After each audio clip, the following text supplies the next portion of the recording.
अरे बेटा सुन, चल मेरे साथ किचन में थोड़ा हाथ बटा दे।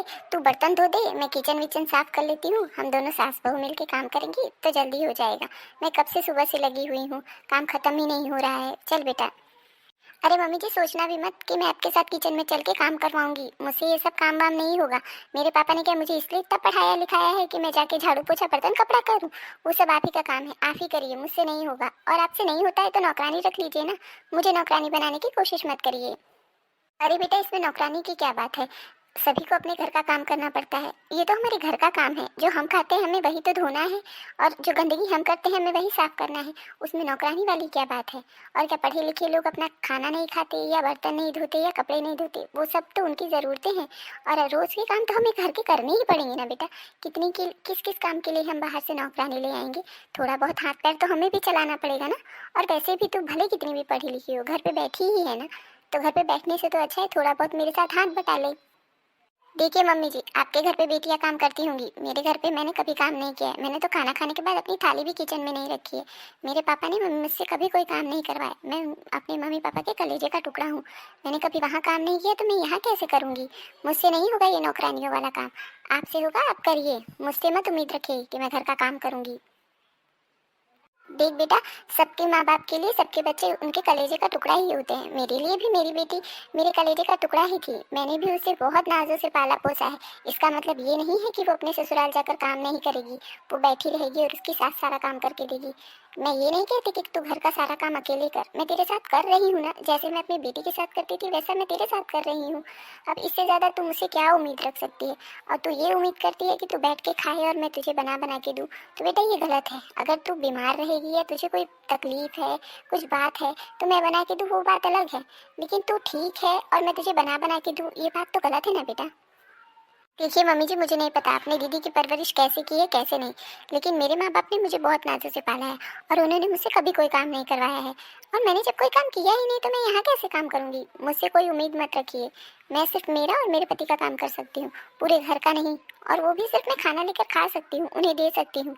बाकी घर के नौकरों जैसा काम अगर आप मुझसे उम्मीद कर रही हैं तो मैं नहीं कर सकती। मैं कोई अनपढ़ लड़की नहीं हूँ जो घर के काम करूँ। मैं पढ़ी लिखी लड़की हूँ। मुझे आज़ादी चाहिए, मुझे मेरे सपनों को जीना है। इधर रोटी कपड़ा ये सब करते हुए मैं अपनी ज़िंदगी बर्बाद नहीं करूँगी। अरे बेटे, किसने कहा कि मैं तुझे जीने से मना कर रही हूँ, कहीं घर बाहर जाने से मना कर रही हूँ, या फ़ोन देखने से मना कर रही हूँ, टीवी देखने से मना कर रही हूँ? तुझे जो मन आए तो वो कर, लेकिन इसका मतलब ये नहीं है कि घर का काम नहीं करेगी। घर का काम भी करना पड़ेगा बेटा। अगर घर में खाना है, रहना है, तो घर का काम तो लगा रहेगा। और मैं अकेले कितना करूँगी इस उम्र में? तू साथ करेगी तो ठीक रहेगा बेटा, इसलिए मैं तुझे कह रही हूँ। अगर यही बात है कि मुझे घर पे काम करना पड़ेगा तो मैं अपने पापा को बुलवा के मैं मेरे घर चली जाती हूँ। मुझसे नौकरानियों जैसा काम नहीं होगा। मैं आज ही उनसे बात करती हूँ और अपने घर चली जाती हूँ। अरे बेटा, अभी तेरी शादी को टाइम ही कितना हुआ है और तू ऐसे नाराज़ होकर घर छोड़ के चली जाएगी तो हमारे समाज में क्या इज्जत रहेगी बेटा? हमारे बारे में तो कुछ सोच। ऐसा मत कर बेटा। इज्जत फिज्जत मुझे कुछ नहीं पता। मुझसे नौकरानियों जैसा काम नहीं होगा। अगर आप चाहती हैं मैं यहाँ रहूँ तो मुझसे किसी काम की उम्मीद मत करिए। ठीक है बेटा, तू काम मत कर, लेकिन यहाँ से जा मत। अब हमारी इज्जत तेरे हाथों में है। मैं घर का सारा काम कर लूँगी अकेले, तू आराम से रह, पर यहाँ से जाने की बात मत कर बेटा। ठीक है मम्मी जी, तो मुझसे आप किसी काम की उम्मीद मत करिएगा। जाइए और मेरे लिए एक कप कॉफ़ी बना कर लाइए। ठीक है बेटा, लाती हूँ। देखो महारानी को दोपहर के 12 बज गए हैं, अभी तक उठने का नाम नहीं लिया है। जब तक उठाऊंगी नहीं तब तक उठेंगी नहीं। घर का एक तो कोई काम नहीं करती है। इसे मुझे उठाकर चाय देनी चाहिए तो मुझे इसे उठाकर चाय देनी पड़ती है। आजकल की लड़कियों को तो शर्म ही नहीं रह गई है। कितनी बार रोको टोकू समझाऊं, लेकिन इसे तो कुछ समझ में ही नहीं आता। जब तक 4 बात सुनाओ नहीं तब तक दिमाग में कुछ बैठेगा ही नहीं। मैं सोचती हूँ घर में सब शांति से चलता रहे तो ये शांति से चलने नहीं देगी। आज इसकी खूब खबर लेती हूँ, देखती हूँ कैसे नहीं उठती और कैसे नहीं काम करती है ये। बहू उठो, देखो 12 बज चुका है। उठोगी कि नहीं? हाँ हाँ जानती हूँ 12 बज रहा है। 12 बज रहा है तो क्या करूँ? देखो बहू, ऐसे करोगी ना तो घर में लक्ष्मी नहीं आएंगी। आई हुई लक्ष्मी भी रूठ कर चली जाएंगी। तुम घर की लक्ष्मी हो, तुम्हें सुबह जल्दी उठ जाना चाहिए, घर की साफ सफाई करनी चाहिए, हाँ खाना बनाना चाहिए। वो सब तो तुम करती नहीं हो। 12 बजे तक सोती रहती हो। ऐसा अच्छा लगता है क्या? हमारे समय की बात है, हम लोग सुबह जल्दी उठ जाते थे, सुबह होने से पहले। हाँ, और यहाँ तुम 12 बज गया है लेकिन उठने का नाम नहीं ले रही हो। ऐसे घर चलेगा क्या? हाँ, आपके ज़माने में अनपढ़ गंवार औरतें रहती थी तो घर के सारे काम किया करती थी। मैं पढ़ी लिखी हूँ और मैं खुद आत्मनिर्भर हूँ। मुझे किसी की ज़रूरत नहीं है, तो मैं क्यों घर में झाड़ू पोछा वाला काम करूँ? आप ही करिए। और आप तो कह रही हैं मैं घर की लक्ष्मी हूँ। भला कोई अपनी घर की लक्ष्मी से झाड़ू पोछा करवाता है क्या? या जूठे बर्तन धुलवाता है क्या? हाँ, ये सब आपको शोभा देता है, आप करिए। और हाँ, मैं अपने घर पापा के घर पे 12 बजे सो के उठती थी, तो मैं भी यहाँ भी 12 बजे सो के उठूँगी। आप आकर मेरे सर पे सुबह सुबह चिल्लाया मत करिए। मैं आपको कितनी बार बता चुकी हूँ, मेरा जब मन करेगा तब मैं सो के उठूँगी। आप अपना काम करिए ना। हाँ हाँ, जानती हूँ, अपने मम्मी पापा के घर तुम 12 बजे सो के उठती थी। तुम्हारे मम्मी पापा ने तुम्हें यही तो संस्कार दिए हैं, देर से सो के उठना, घर का कोई काम नहीं करना, मुझे परेशान करना। यही सब तो तुमने सीखा है। और क्या सीखा है? अगर तुम्हारी माँ ने तुमसे ढंग से काम करवाया होता तो आज मुझे इतना परेशान नहीं होना पड़ता। लेकिन तुम्हारी माँ ने तुम्हें अच्छे संस्कार दिए ही नहीं, जिसका भुगतान मुझे करना पड़ता है। मेरी भी बेटियां हैं, मैंने अपनी दोनों बेटियों को क्या अच्छी तरह परवरिश नहीं दी है क्या? अच्छे से पाला पोसा, उनकी अच्छे से पढ़ाई लिखाई सब कुछ किया। वो लोग अनपढ़ गंवार नहीं है, वो भी पढ़ी लिखी हैं, लेकिन वो जहाँ गई हैं घर का सारा काम देख रही हैं। ऐसा नहीं कर रही हैं कि तुम्हारी तरह 12-12 बजे तक सो के उठें और अपनी सास से झगड़ा करें। मम्मी जी, आप मुझसे ढंग से बात कीजिए। आप मेरे मम्मी पापा को क्यों बीच में लेके आ रही हैं? और कौन से आपने बहुत अच्छे संस्कार दिए हैं, मैंने सब कुछ देखा है। मेरी मम्मी पापा ने मुझे बहुत अच्छे संस्कार दिए हैं। मुझे नौकर की तरह नहीं रखा है, जैसे आपने अपनी बेटियों को रखा है। और हाँ, आज भी मेरे मायके में मेरी बहुत इज्जत है, मैं बहुत अच्छे घर से हूँ। अगर आपने मुझसे ऐसे ही बात की ना तो मैं मेरे घर चली जाऊँगी। आज ही मैं अपने पापा को फ़ोन करके बुलाती हूँ और उनके साथ अपने घर चली जाती हूँ। मुझे ऐसे घर में रहने की कोई ज़रूरत नहीं है जहाँ मेरी ज़रा सी भी इज्जत ना हो और जहाँ मेरी सास मुझसे ऐसे चिल्ला चिल्ला कर बात करती हो। हाँ ठीक है ठीक है, तुम बुलाओ अपने पापा को, मैं भी उन्हें बताती हूँ कि तुम्हारी घर कैसी कैसी हरकतें हैं। फिर उसके बाद देखती हूँ कि वो क्या कहते हैं। बुलाओ बुलाओ अपने पापा को। ये मम्मी जी ने अपने आप को समझ के क्या रखा है, मुझसे कैसे चिल्ला चिल्ला कर बात कर रही थी। आज ही मैं अपने पापा को बुलवाती हूँ और इनकी बेइज्जती करवाती हूँ, तब इन्हें समझ में आएगा कि मैं कैसे घर से हूँ और मेरे मम्मी पापा मुझसे कितना प्यार करते हैं। ये अपनी बेटियों की बराबरी मुझसे करती हैं। हाँ, इनकी बेटी की क्या औकात है। मैं इनकी बेटियों से ज़्यादा पढ़ी लिखी भी हूँ और इनकी बेटी से ज़्यादा लाडली भी हूँ। मैं अपने माँ बाप की इकलौती औलाद हूँ, लौती। इनकी बेटियाँ मेरी बराबरी करेंगी? रुको, आज अपने पापा को बुलाकर इनकी खूब खबर लेवाती हूँ। हेलो। हाँ पापा, आप एक काम करिए, आप मेरे घर आ जाइए। यहाँ मेरी सास मुझे बहुत परेशान कर रही है, दिन रात मुझसे झगड़ा करती है छोटी छोटी चीज़ों में। अभी मुझे उठाने आई थी तो मुझ पे ज़ोर ज़ोर से चिल्लाने लगी, तो मैंने भी कह दिया कि मैं अपने पापा की बहुत लाडली हूँ। हाँ हाँ। हाँ पापा, आप जल्दी आ जाइए। हाँ ठीक है ठीक है। चलो अच्छा है, अब पापा आएंगे ना, अब इनकी खूब खबर लेंगे, तब इन्हें पता चलेगा कि मैं किन की बेटी हूँ। आइए आइए संती जी, बैठिए, मैं आपके लिए चाय पानी की व्यवस्था करती हूँ। नहीं नहीं समधन जी, रहने दीजिए। मैं यहाँ चाय पानी पीने के लिए नहीं आया हूँ। हाँ संती जी, मैं आपसे वही कह रही थी कि समझाइए आप अपनी बेटी को, हर चीज़ के लिए जिद ना किया करे। और ये उसका मायका नहीं ससुराल है, और हर लड़की को अपने ससुराल में उसके हिसाब से रहना ही पड़ता है, भले वो कितने भी लाड प्यार से पली हो। देखिए ना, मैंने अपनी दोनों बेटियों को कितना लाड प्यार से पाला है, तो क्या वो अपने ससुराल में जाकर काम नहीं कर रही हैं? उन्होंने अपना ससुराल पूरा अच्छी तरह संभाल लिया है।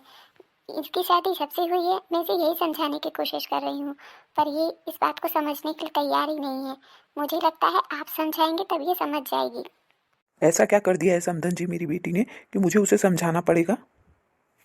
समझी जी, आपसे क्या क्या बताऊं। एक तो ये देर से उठती है, किसी काम में मेरा हाथ नहीं बटाती है, आराम से बैठी रहती है, दिन भर फोन में रील बनाती है या टीवी देखती है, फिर जाकर सो जाती है या तो अपने दोस्तों से बात करती है।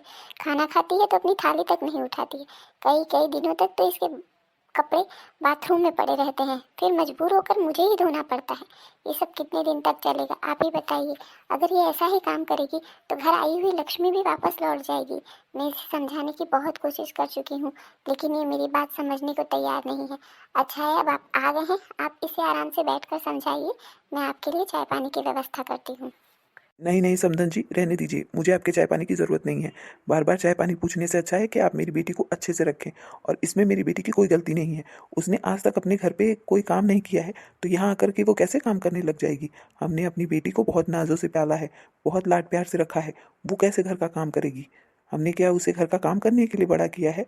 और इतना पढ़ाया लिखाया है क्या घर में चूल्हा चौका करने के लिए? देखिए समधी जी, मैं मानती हूँ कि आपकी लड़की बहुत आपके लिए लाडली है, तो सब माँ बाप के लिए उनकी बेटियाँ लाडली ही होती हैं। मेरे लिए भी मेरी दोनों बेटियाँ बहुत लाडली हैं और बहुत अच्छे से मैंने उनकी परवरिश की है। मैं आपको बता चुकी हूँ इस बात को। हर लड़की शादी के बाद अपने ससुराल में काम करती है और यही सोचकर हमने भी अपनी बहू लाई है कि वो यहाँ आकर के मेरा हाथ बटाएगी, मेरे साथ काम करेगी। मैं इसे अकेले नहीं काम करने देती हूँ, मैं इसके साथ काम करती हूँ। बल्कि यही है जो मेरे साथ एक काम नहीं करती है, खाना खा के थाली मेरे सामने रख देती है धोने के लिए। इसे शर्म भी नहीं आती है। बताइए आप, ऐसा अपनी माँ के साथ करना अच्छा लगता है, लेकिन अपनी सास के साथ करना ये अच्छा लगता है कि सास बहू के जूठे बर्तन धोए? कई कई दिनों तक तो इसके कपड़े पड़े रहते हैं, ये धोती नहीं है। फिर शर्म आती है मुझे और मैं धोती हूँ उनको। ये सब अच्छा लग रहा है आपको सुनने में? हाँ, लाड प्यार का मतलब ये नहीं है कि अपनी बेटी को सर पे चढ़ाइए। आप खुद ऐसा कर रहे हैं तो उसे देखकर वो क्या सीखेगी? आपको उसे डांटना चाहिए, तो आप उसको उसके मन को बढ़ावा दे रहे हैं। पापा देख रहे हैं मम्मी जी मुझसे कैसे बात कर रही हैं? मैं इनसे ढंग से बात करती हूँ, प्यार से बात करती हूँ, फिर भी ये मुझसे चिल्ला चिल्ला कर बात करती हैं और ये आज भी आपसे चिल्ला चिल्ला कर बात कर रही हैं। अब आप इनके इसी व्यवहार से समझ जाइए कि ये मेरे साथ कैसे व्यवहार करती होंगी। हाँ हाँ बेटा, अभी तक तू कह रही थी तो मैं समझ रहा था कहीं न कहीं तेरी भी गलती होगी, लेकिन आज मैं अपनी आंखों से देख रहा हूँ कि सब गलती समधन जी की है। जब वो मेरे सामने तेरे से ऐसी बातें कर रही हैं तो पीठ पीछे तेरे साथ कैसा व्यवहार करती होंगी। हाँ, समझी जी, मुझे समझ में नहीं आ रहा कि आपको इसमें मेरी गलती कहाँ से नजर आ रही है। मैंने कौन सा गलत व्यवहार कर दिया है आपके साथ या आपकी बेटी के साथ? मैं ना इसे गाली देती हूँ, ना इसे मारती हूँ, ना ही इसे कोई अपशब्द कहती हूँ। बस घर का काम करने के लिए कह रही हूँ। इसमें मेरी कहाँ गलती है? मुझे समझ में नहीं आता। हर लड़की को काम करना पड़ता है, तो मैं इसे भी कह रही हूँ। कौन सा गलत कर रही हूँ मैं? देखिए समधन जी, मैं बार बार एक ही बात को नहीं कहूँगा। मेरी बेटी ने मेरे घर पे एक भी काम नहीं किया है, तो उससे यहाँ कोई काम नहीं होगा। अगर आप इसे रख सकती हैं तो रखिए, वरना मैं इसे ले जाता हूँ। मैं मेरी बेटी को नौकरों वाली ज़िंदगी नहीं जिला सकता। अरे समधी जी, आप ये क्या कह रहे हैं? अगर आप बहू को अपने साथ ले जाएंगे, हम लोगों की समाज में क्या इज्जत रह जाएगी? ऐसा मत करिए। बच्चों का तो काम है नादानी करना। अगर हम बड़े होकर के उनकी नादानी में उनका साथ देंगे तो हमारे बड़े होने का क्या मतलब है? समझी जी, आप अपनी बेटी का साथ मत दीजिए, उसे समझाइए। अगर हम ऐसा करेंगे तो हमारे बच्चों का घर टूट जाएगा। और अब ये भी तो इन दोनों की शादी हुई है, हमारी समाज में क्या इज्जत रह जाएगी? हमारे बारे में कुछ तो सोचिए समधी जी। बहू को मत ले जाइए। देखिए समधन जी, जैसा मेरी बेटी कह रही है, जैसा मेरी बेटी चाह रही है, आप मेरी बेटी को वैसा ही रखेंगी तब तो मेरी बेटी यहाँ रहेगी, वरना मैं अपनी बेटी को अपने साथ अपने घर ले जाऊँगा। मेरे घर पैसों की कोई कमी नहीं है, ना ही रोटी की कोई कमी है। मैंने इतने साल अपनी बेटी को पाला है तो और भी पाल लूँगा। अगर इसे कोई तकलीफ़ होगी तो मैं आके इसे ले जाऊँगा, तब मैं आपकी एक भी नहीं सुनूंगा। अगर आप चाहती हैं कि मेरी बेटी आपके घर रहे तो उसको इज्जत और सम्मान के साथ, और वो जो चाहती है उसी के हिसाब से आप लोगों को रहना पड़ेगा, तभी मेरी बेटी यहाँ रहेगी। हाँ हाँ समधी जी, जैसा बहू चाहती है वैसा ही होगा। बेटा तू मत जा यहाँ से। तू जैसा चाहती है वैसा ही होगा। तू जो जो कहेगी मैं वैसा वैसा ही करूँगी। तुझे घर में कोई काम करने की ज़रूरत नहीं है और तू जब मन चाहे तब सो के उठा कर। मैं तुझे नहीं रोकूंगी टोकूंगी। बस बेटा तू यहाँ से जा मत, क्योंकि तू अब बस इस घर की बहू नहीं है। तुझसे मेरे बेटे की भी खुशियाँ जुड़ी हुई हैं। अगर तू चली जाएगी तो मेरे साथ साथ मेरे बेटे को भी बहुत तकलीफ होगी। इसलिए मैं यही इस घर की खुशियों को नहीं लुटाना चाहती। बेटा तू यहीं रहे, तू जैसा चाहेगी वैसा ही होगा। ठीक है पापा, अब आप अपने घर जाओ। अब सासू जी कह रही हैं तो मुझे अच्छे से रखेंगी, आप टेंशन मत लो। और मुझे कोई प्रॉब्लम होगी तो मैं आपको फ़ोन कर दूंगी, आप मुझे ले चलना। ठीक है समधन जी, तो फिर आपने जो बात बोली है उसे दिमाग में बिठा कर रखिएगा। मेरी बेटी को अच्छी तरह रखिएगा, वरना उसे अगर उसे थोड़ी सी भी तकलीफ हुई तो मैं उसे आके ले जाऊँगा। आप इस बात को याद रखिएगा। राम राम समधन जी। हाँ हाँ समधी जी, जैसा मैंने कहा है वैसा ही होगा। आपकी बेटी को कोई तकलीफ नहीं होगी मेरे घर में। चलिए मैं आपको बाहर तक छोड़ देती हूँ। अच्छा ठीक है बेटा, फिर मैं चलता हूँ। तुम अपना ध्यान रखना और कोई भी तकलीफ हो तो मुझे फ़ोन कर देना। पापा जी प्रणाम। हाँ हाँ बेटा, खुश रहो खुश रहो। ऐसे अचानक से कैसे आ गए तुम? बस पापा जी, काम ख़त्म हो गया था तो मैंने सोचा कुछ दिन छुट्टियाँ पड़ी हैं तो घर घूम आऊँ, इसलिए चला आया था। हाँ हाँ बेटा, बिल्कुल ठीक किया। वैसे भी मेरी बेटी बहुत अकेली पड़ गई थी, तुम आ गए हो, बहुत अच्छा किया। पापा जी, आप यहाँ अचानक कैसे? इसे लेने के लिए आए हैं? ठीक है पापा जी, आप इसे ले जाइए। अरे अरे, मैं क्यों ले जाऊँगा इसे? अब तुम आ गए हो तो कुछ दिन तुम्हारे साथ रहेगी, फिर बाद में ले जाऊँगा। नहीं नहीं पापा जी, यहाँ रह के क्या करेगी? वैसे भी इससे काम धाम कुछ होता नहीं है, तो करेगी क्या यहाँ रह के? आप इसे साथ ही ले जाइए। वैसे भी जो मेरी माँ की इज्जत नहीं करता, मेरी नज़रों में उसकी कोई इज्जत नहीं है। जाओ तुम आराम से अपने पापा के घर रहो। अरे नहीं नहीं दामाद जी, आप अभी तो आए हैं। कुछ दिन मेरी बेटी आपके साथ रहेगी, उसके बाद में मैं उसे ले जाऊंगा, घूम आएगी फिर वो। अरे नहीं नहीं ससुर जी, यहाँ क्या करेगी आपकी बेटी? वैसे भी आपकी लाडली है, आप इसे बहुत लाड प्यार से रखते हैं। आपके घर पे तो इसने चम्मच तक नहीं उठाया, तो यहाँ इससे कोई काम होगा नहीं। और लोग शादी क्यों करते हैं? घर में लड़की इसीलिए आती है ना, बहू कि सास को आराम मिले, सास ससुर की सेवा करे, हाँ, घर का सारा काम करे। और वो इससे होगा नहीं, तो यहाँ रह के क्या करेगी? आप अपने घर ही ले जाइए इसे। अरे बेटा तू ये क्या बोल रहा है, तू चुप हो जा। ऐसे कोई बात करता है अपने बड़ों से? बेटा तुम जब मेरे सामने मेरी बेटी से ऐसे बात कर रहे हो, ऐसा व्यवहार कर रहे हो, तो मेरे पीठ पीछे उसके साथ कैसा करते होगे? हाँ हाँ पापा, ये भी तो अपनी मम्मी की ही तरफदारी करेंगे ना। जैसा वो कहेंगी वैसा ही करेंगे ना। उन्हीं का सब सिखाया पढ़ाया है। नहीं नहीं बेटा, ऐसा कुछ नहीं है। मैं ये नहीं चाहती कि तुम दोनों अलग हो जाओ। मैं तो यही चाहती हूँ कि तुम दोनों हमेशा साथ रहो, खुश रहो। माँ, आपको सफाई देने की कोई ज़रूरत नहीं है। मुझे पता है आप क्या चाहती हैं क्या नहीं। आप इसे सफाई मत दीजिए, ये सफाई के लायक नहीं है। बेटा तू चुप हो जा। तू बिना बात के क्यों बात बढ़ा रहा है? तू चुप हो जा, तू चुपचाप यहाँ से जा। नहीं माँ, बस अब बहुत हो गया। आपने बहुत बेइज्जती बर्दाश्त कर ली। मैं कब से आके यहीं बाहर घर के खड़ा होकर के आप तीनों जन की बातें सुन रहा था। बाप बेटी आपकी कितनी बेइज्जती कर रहे थे, और आप समाज के डर से इन लोगों का सब बर्दाश्त कर रही हो। कि कितने दिन तक बर्दाश्त करोगी माँ? जाने दो इसे इसके घर, देखता हूँ कितने दिन इसके पापा इसे अपने साथ रख लेते हैं। और ये अपने घर जाएगी तो सिर्फ हमारी ही नहीं, इनकी भी तो बेइज्जती होगी। देख बेटा, ऐसा नहीं होता। किसी न किसी को तो समझना ही पड़ेगा। अब वो समझने को तैयार नहीं है तो हम लोग समझ लेते हैं। इन छोटी छोटी बातों को लेकर के घर तोड़ा नहीं करते। नहीं माँ, मुझे भी ऐसी लड़की के साथ नहीं रहना जो आपके और पापा की इज्जत ना करती हो। जो आपके और पापा की इज्जत नहीं कर रही है, वो कल को मेरी क्या इज्जत करेगी? जाने दो इसे इसके पापा के घर।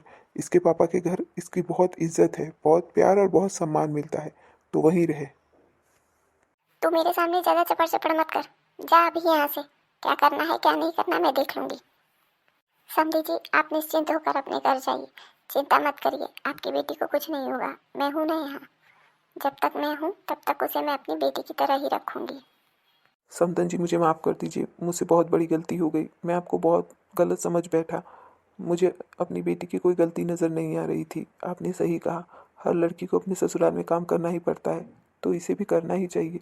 लेकिन मैं इसके प्यार में और मोह में आकर इतना डूब गया था कि मुझे आपकी कोई बात समझ में ही नहीं आ रही थी। मुझसे बहुत बड़ी गलती हो गई समधन जी, मुझे माफ़ कर दीजिए। नहीं नहीं समझी जी, आप माफ़ी मत मांगिए। ये सब तो घर में चलता ही रहता है। और अब हम सब एक ही तो हैं। ये छोटी मोटी बातों को हम लोगों को अनदेखा कर देना चाहिए। चलो बहू, तुम घर पे चलो। नहीं नहीं पापा, मैं इनके घर नहीं जाऊंगी जहाँ मेरी कोई इज्जत ना हो। और मेरे पति ने मेरी इतनी बेइज्जती कर दी हो तो मैं किस मुंह से वहाँ जाऊंगी? मैं नहीं जाऊंगी। अरे बेटा, अपने परिवार में इज्जत बेइज्जत क्या होता है? देख तू अपनी सास को और उससे सीख। हमारी इतनी बड़ी गलती होने के बावजूद भी आज वो हम लोगों का ही साथ दे रही हैं, तो तुझे भी उनका साथ देना चाहिए। तुझे अभी के अभी अपनी सासू माँ से माफ़ी मांगनी चाहिए। और हाँ, जैसा वो कहें, जैसा वो चाहें, वैसा तुझे घर में रहना है अब से। हाँ बेटा, मैं वादा करती हूँ तुझसे और समधी जी से, दोनों से। तेरे साथ मेरे घर में कुछ भी गलत नहीं होगा। मैं जैसे अपनी बेटियों को रखती थी वैसे तुझे भी लाड प्यार से रखूंगी बेटा। तू निश्चिंत होकर अपने घर चल। हाँ बेटा, मैं भी तुझसे यही कहूँगा कि तू अपनी सासू माँ से माफ़ी मांग ले और अपने घर जाकर खुशी खुशी रहे। अपने से बड़े इंसान से माफ़ी मांगने में क्या शर्म है? अगर वो तुझे लाड प्यार कर रही हैं तो उन्हें डांटने का भी तुझे पूरा हक है। ज़्यादा से ज़्यादा तुझे डांटेंगी ही ना। मांग ले माफ़ी बेटा, ये तेरी दूसरी माँ है, मांग ले माफ़ी। मम्मी जी मुझे माफ़ कर दीजिए, मुझसे बहुत बड़ी गलती हो गई। मैंने आपके साथ बहुत गलत व्यवहार किया है। पर मैं आपसे वादा करती हूँ, मुझसे जितना बन पड़ेगा मैं आपका हर काम में आपका साथ दूंगी। मुझे माफ़ कर दीजिए मम्मी जी। हाँ हाँ बेटा, कोई बात नहीं। ये सब तो घर में चलता ही रहता है। चल अब हम लोग अपने घर पे चलते हैं। और हाँ दोस्तों, आप सबसे भी मैं यही कहना चाहूँगी कि जिन लड़कियों की शादी हो गई है वो अपने घर पे हैं, तो वो अपनी सास के साथ प्यार से रहें। अगर उन्हें कुछ समझ में नहीं आता है तो उससे पूछें। और आप लोग भी अपनी बहुओं के साथ प्यार से रहिए, घुल मिल कर रहिए। अगर आप लोगों में प्यार बना रहेगा तो घर अपने आप स्वर्ग हो जाएगा। अगर आप सबको मेरा ये वीडियो पसंद आया हो तो वीडियो को लाइक, शेयर और चैनल को सब्सक्राइब करना ना भूलें। Thank you for watching.